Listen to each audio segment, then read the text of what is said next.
Hey guys, so today the video is going up late, obviously. I've been trying to post on Fridays and I've already broken that task that I'm trying to keep up with, but there's good reason. This time we were actually out of state unexpectedly. My husband's grandfather passed away a little over a week ago now, and we found out 2 days after he passed away that the next day, so he passed away on a Sunday, we found out on Tuesday that on Wednesday we would be driving up to Maryland, and we live in Tennessee, so that's not a easy task when you have two little ones, plus with it being so last minute. So Tuesday night came and I started packing. Wednesday morning came, I continued packing and doing everything else that I have to typically do and the life of a mom of two under two. And then that night I actually had to go to work. And so I went to work for a few hours, and then when I came home, the packing still wasn't done. My husband got a little bit done, but taking care of the two kids, he wasn't able to get everything done, and our daughter wasn't feeling very well that day either, so it just made things a whole lot worse. And so when I got home, we had to finish packing and load everything into the car, get the kids ready, and hit the road. So we didn't leave Tennessee until 11 o'clock, and we had what was supposed to be about a 9-hour ride ahead of us. That didn't end up being a 9-hour ride. We, of course, had to make extra stops because of the kids and everything that you typically have to do, get gas, etc. But we were using Google Maps. We weren't hitting any traffic, we didn't have any bad weather, but we kept getting our arrival time pushed back.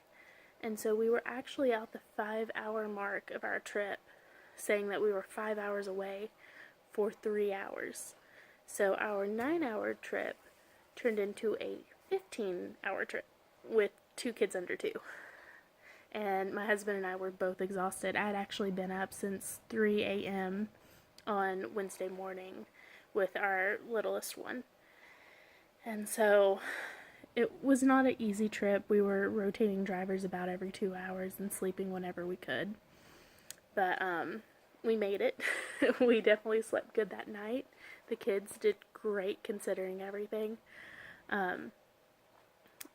And then the next day, so we got there on Thursday. On Friday was the funeral, and where we were staying was about 3 hours away. So we got ready, which we almost didn't get ready in time. I set an alarm, but it didn't go off. But luckily, because of our little baby, he woke me up, and then I was like, oh no, we're running late. But we got everyone ready in like less than 30 minutes, and it was able to hit the road. And it took us a little over 3 hours to get there. Yet again, traveling with little ones, had to get gas, stuff like that. And at the funeral, it was just graveside, but it was super sweet. It was intimate, and it was people who were immediate family and friends that had actually been with my husband's grandfather. And a lot of his life was dedicated to doing mission work. And so it was them telling stories of being in the mission field with him, and something they did every year was they would go to Mardi Gras and do missions. And so just hearing a bunch of fun stories of going to unique places like Mardi Gras and doing their mission work, and it was just so interesting and sweet. Of course, our toddler was tired of being in the car for basically 2 days, and so she was a little unsettled. She wanted to run around and play and was being loud, which was unfortunate, but you can't necessarily stop that. So my husband did a decent job of entertaining her and trying to keep her as quiet as he could. At the end of the funeral, though, after everyone had said what they needed to say and everything, she unfortunately tripped on like a headstone, but it doesn't stand up. It's a flat one that's on the ground.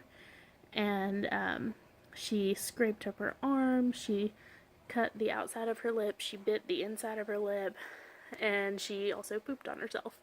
So it made for an interesting ending, but at least it was at the end and not in the middle of everything. But we, after that, went and had lunch with everybody and went to see his grandfather and grandmother's house, which I had never seen before, and went back to the hotel basically after that and took care of the kids because it was about 7 o'clock at night by the time I got back to the hotel. And so we got ready and went to bed.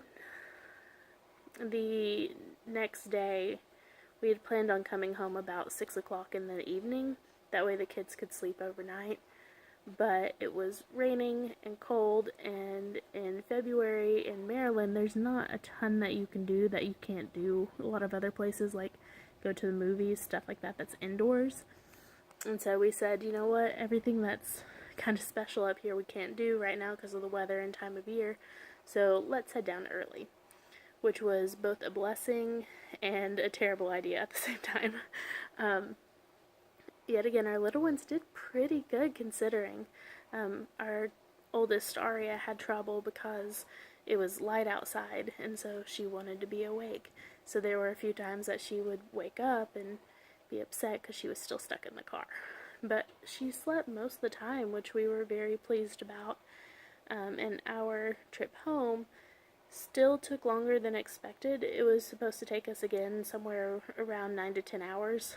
I think it was actually planning on being more like 10 for the way home, because where we live there was a lot of flash flooding, and there had been like mudslides, rock slides, stuff like that for on the way home.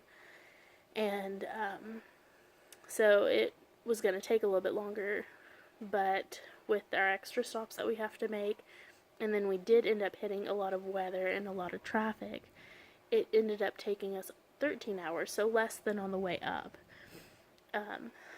But when we got home, luckily we didn't have any flooding near where we live, so we were able to get back to our place and not have to stay in another hotel for the night. And I actually said to my husband, kind of jokingly, as soon as we hit the state line, how wonderful would it be if when we got home it wasn't raining. We would be able to get everything unpacked and get inside, and everything would just be perfect and smooth. And that's what happened. The Lord provided for us, and He stopped the rain. And it did continue later on, but it was enough for us to get home, get the kids in, get the car unpacked, and I was even able to get some of the stuff out of the suitcases and whatnot unpacked before going to bed. And so that was just such a blessing, such a relief, and that was our fun journey we went on. Unfortunately, this was his last grandparent, and so now he doesn't have any, but I told him he could share mine. And I know it's not the same, but family is still here for him, and he still has his parents, which is wonderful. And I told him to be happy in the fact that his grandfather got to meet both of his kids, because none of his other grandparents got to do that.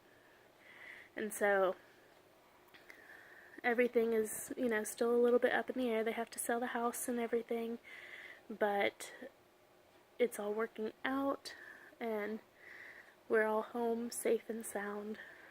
So yeah, I'm sorry that this video is late, but this is kind of what happened. Well, this is what happened, but it's a summary.